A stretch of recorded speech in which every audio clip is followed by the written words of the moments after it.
In today's video, I'm going to teach you how to add a button to your Shopify homepage using the theme editor.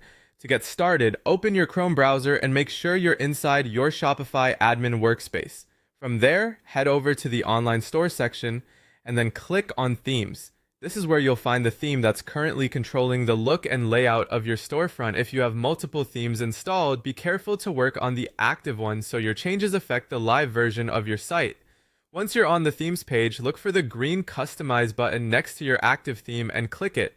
This will launch the theme editor, which is the area where you can visually update sections of your store without needing to edit code. Give it a moment to load completely so you can clearly see both the page preview and the settings panel. Inside the theme editor, go to the left sidebar and select the specific homepage section where you want your new button to appear. This part is important because the button will be added inside that selected section. So you'll want to choose the location carefully based on your layout. For example, you might place it in a banner, image section, or promotional area depending on where you want visitors to notice it most.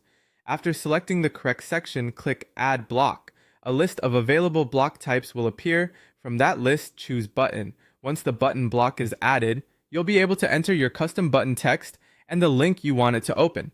Make sure the text is clear and action-oriented so visitors immediately understand what the button is for.